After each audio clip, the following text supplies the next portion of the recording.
Menyebut warteg, tentu semua akan paham warung sejuta umat dengan lauk melimpah ini memang telah akrab di seluruh penjuru Nusantara. Tetapi bagaimana dengan sega ponggol atau nasi ponggol? Meski terasa asing di telinga, tahukah Anda jika sajian yang satu ini justru diyakini menjadi cikal bakal dari warteg? Seperti apa kisahnya?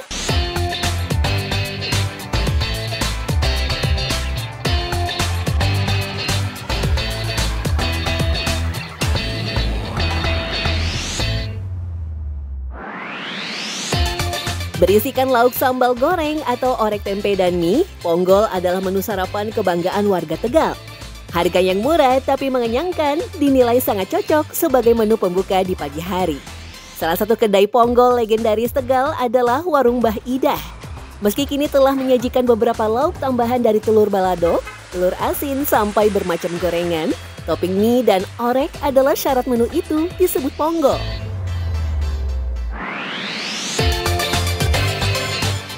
Mbak, kalau dulu jualnya cuman orek sama mie doang, apa semuanya dari dulu udah?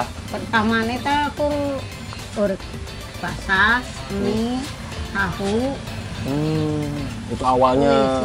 Terus sekarang baru mulai banyak. Sekarang kenal-kenal itu sih. Nah, itu tempe apa sih, Bang?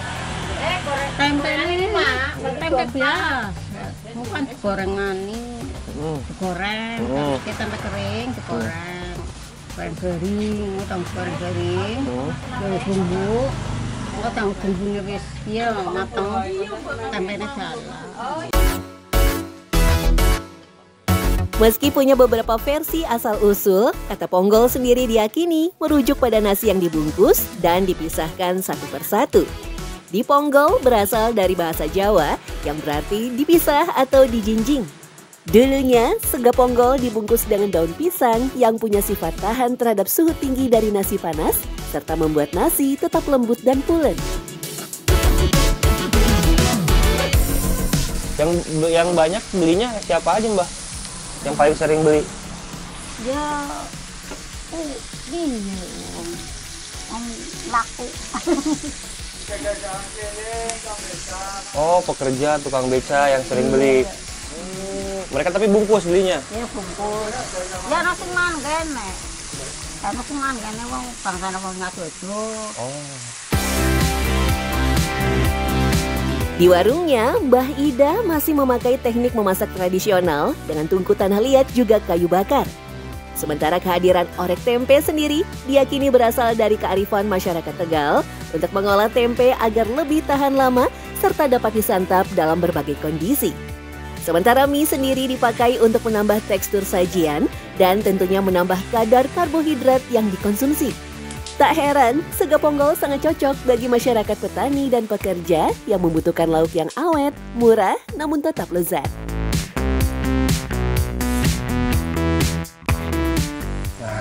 Nah, nasi ponggol cikal bakal dari warteg. Karena dalam sejarah sendiri, nasi ponggol ini dibuat oleh para ibu-ibu atau istri dari para pekerja buruh pabrik atau kulit bangunan Jakarta.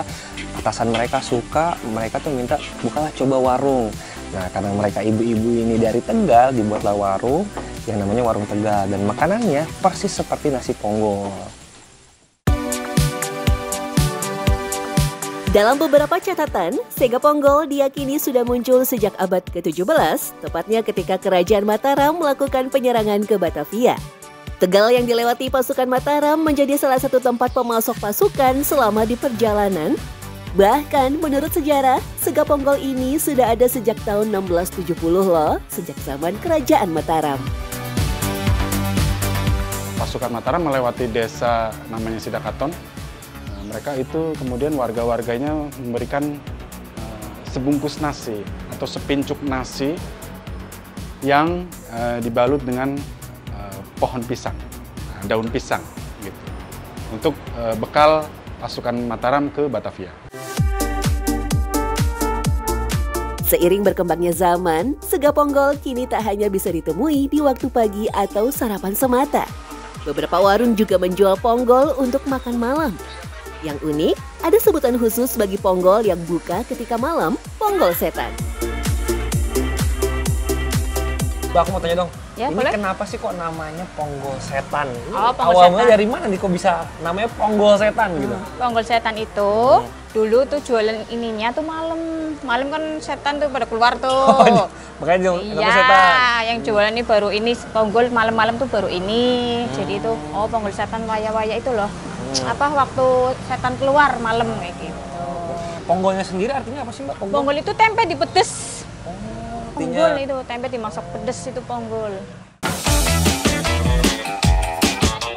Meski punya nama yang sama, topping ponggol setan sendiri tak jauh berbeda dengan sega ponggol, mie, orek tempe, dan juga telur sebagai tambahan. Tetapi yang membedakan orek tempe ponggol setan atau pongset biasanya lebih terasa pedas dan menggigit. Nah inilah yang membedakan Ponggol Setan dengan sego ponggol. Nah bisa dilihat ya, kalau misalkan sego ponggol itu tempe oreknya tuh dia hanya pakai kecap. Tapi kalau Ponggol Setan nih lihat, cabenya luar biasa. Aduh, saking pedasnya tuh, luar biasa pedasnya. Tak hanya soal rasa, proses pembuatan orek tempe ponggol setan juga sedikit berbeda. Tempe perlu dijemur selama sehari sebelum diolah bersama bumbu lainnya. Tempe yang sudah kering cenderung tidak mudah hancur ketika dimasak, terutama ketika ditumis dan dicampur dengan bumbu basah. Tempe yang sudah dijemur akan berkurang 50% kadar airnya. Selain itu, proses penjemuran juga seringkali membuat tempe lebih matang alami dan juga menghilangkan bau asam yang muncul dari fermentasi. Bedanya tempe biasa sama ini Kalau yang baru nggak enak, Kalau yang apa? kalau yang baru nggak enak dimasak. yang baru nggak enak. Iya. Berarti emang harus diinepin dulu sehari gitu ya. Semalaman apa gimana? Berapa lama Mbak diinepinnya? 1 hari habis ini kan beli nanti besoknya diiris-iris. Bedanya apa rasanya? Ya beda lah rasanya. Jadi lebih Iya. apa? Lebih Bumbunya kayak yang kurang gitu. kurang gitu. Kurang rasanya kurang. Menjadi salah satu bahan yang punya rasa netral, tempe sendiri memang sangat cocok dipadukan dengan rasa pedas. Bahkan dibandingkan daging, tempe tak akan kehilangan rasa aslinya ketika diberi cabai sebanyak apapun. Mbak, sekali masak bumbu cabenya ini berapa banyak sih Mbak? 30 kilo. 30 kilo cabai? Iya. Tapi kalau mau masak tergantung keperluannya. Oh, jadi pas masak tempenya tergantung Iya. seluas ininya ya apa? Iya. Penggorengannya ini ya? Iya. Oh, oke. Nanti bumbunya tinggal ngambil. Tinggal ngambil. Bumbunya apa aja Mbak? Untuk bumbu cabenya? Terutama ya cabai udah diulek. Hmm. Terus minyak, serai, Terus? laos, salam, Laos, salam, serai. Oh, itu bumbu rempah-rempahnya ya? Oh. terus micin. Oh, Gula micin. Jawa, gula pasir. Oh, pakai gula Jawa juga ini? Oh, Iya. pedas. Walaupun pedas tapi ada sedikit manisnya Mbak ya? Iya. Sebagai kota penting di pesisir utara Jawa sejak era kolonial, Tegal dikenal sebagai salah satu daerah yang memiliki hubungan kuat dengan produksi serta konsumsi tempe sejak era kolonial. Kedelai yang dibawa masyarakat Tiongkok dan dikembangkan oleh Belanda secara masif membuat tempe menjadi salah satu komoditas penting yang murah tetapi juga bergizi. Sebelumnya memang para mandor-mandor di zaman Hindia Belanda sampai di zaman sekarang, kalau untuk ngasih makan para pekerjanya itu pasti nasi ponggol atau nasi bungkus. Menunya hampir sama. Seiring perkembangan zaman ditambah tempe, ayam, segala macam telur. Bicara tadi ada menu tempe, memang di Tegal sendiri itu ada sebuah desa yang penghasil kedelai dan tempe ya. Itu adanya di Debong.